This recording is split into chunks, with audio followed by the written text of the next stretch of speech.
Your excellency प्रधानमंत्री Sinbad, दोनों देशों के डेलीगेट्स, मीडिया के सभी साथी, नमस्कार, स्वागत खाप।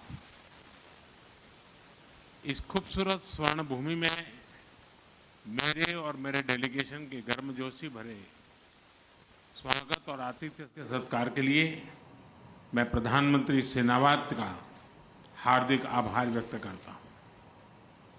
28 मार्च को आए भूकंप में हुई जनहानि के लिए मैं भारत के लोगों की ओर से गहरी संवेदनाएं प्रकट करता हूं और हम घायल हुए लोगों के शीघ्र स्वस्थ होने की कामना करते हैं।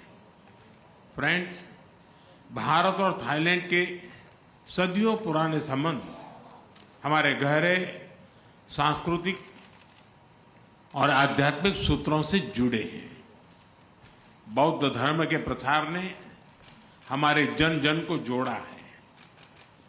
अयोध्या से नालंदा तक विद्वानों का आदान प्रदान हुआ है।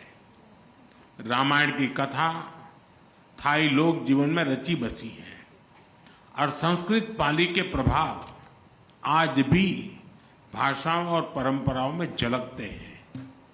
मैं थाईलैंड सरकार का आभारी हूं कि मेरी यात्रा के उपलक्ष्य में 18वीं शताब्दी की रामायण म्यूरल पेंटिंग्स पर आधारित एक विशेष डाक टिकट जारी किया गया है। प्रधानमंत्री सिनाबाद ने अभी मुझे त्रिपिटक की भेंट की। बुद्ध भूमि भारत की ओर से मैंने इसे हाथ जोड़कर स्वीकार किया। पिछले वर्ष भगवान बुद्ध के पवित्र रेलिक्स को भारत से थाईलैंड भेजा गया। यह बहुत खुशी की बात है कि 4 मिलियन से अधिक श्रद्धालुओं को दर्शन करने का अवसर मिला।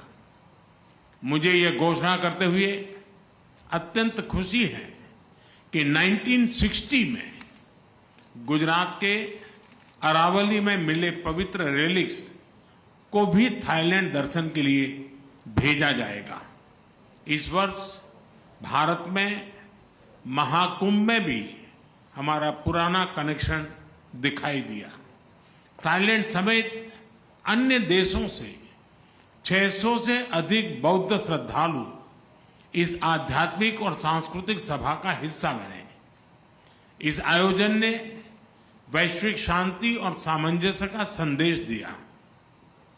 फ्रेंड्स, भारत की एक्ट ईस्ट पॉलिसी और हमारे इंडो पैसिफिक विजन में थाईलैंड का विशेष स्थान है। आज हमने अपने संबंधों को स्ट्रैटेजिक पार्टनरशिप का रूप देने का निर्णय लिया है। सुरक्षा एजेंसियों के बीच स्ट्रैटेजिक डायलॉग स्थापित करने पर भी चर्चा की। साइबर क्राइम के शिकार भारतीयों को वापस भारत भेजने में थाईलैंड सरकार से मिले सहयोग के लिए हमने थाईलैंड सरकार का आभार प्रकट किया। हम सहमत हैं कि हमारी एजेंसीज ह्यूमन ट्रैफिकिंग और इलीगल माइग्रेशन के खिलाफ एकजुट होकर काम करेगी।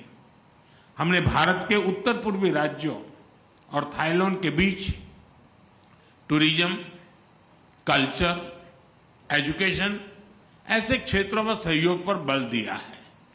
आपसी व्यापार, निवेश और बिजनेसेस के बीच आदान प्रदान बढ़ाने पर हमने बात की।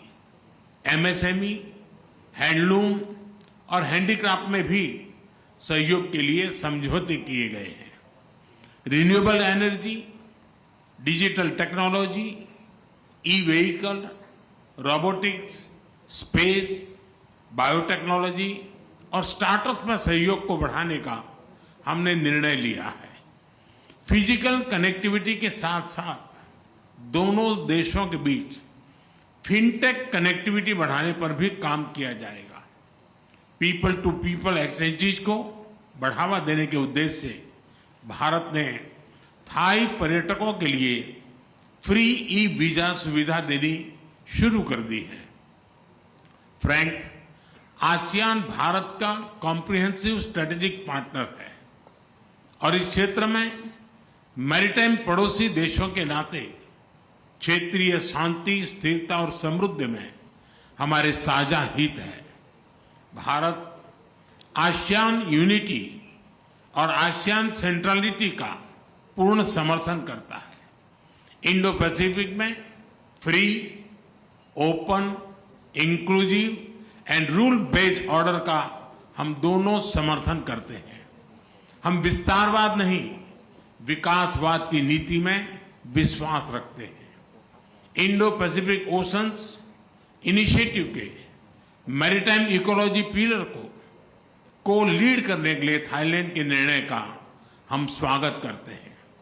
फ्रेंड्स, कल बिम्स्टेक समिट में भाग लेने के लिए मैं उत्सुक हूं। थाईलैंड की अध्यक्षता में इस फोरम के अंतर्गत क्षेत्रीय सहयोग को नई गति मिली है। इसके लिए हम प्रधानमंत्री और उनकी टीम का अभिनंदन करते हैं। एक्सेलेंसी, एक बार फिर स्वागत और सम्मान के लिए मैं आपका धन्यवाद करता हूं और त्रिपिटका की भेंट के लिए आपका विशेष रूप से आभार प्रकट करता हूं। बहुत बहुत धन्यवाद। खाप खून खाप।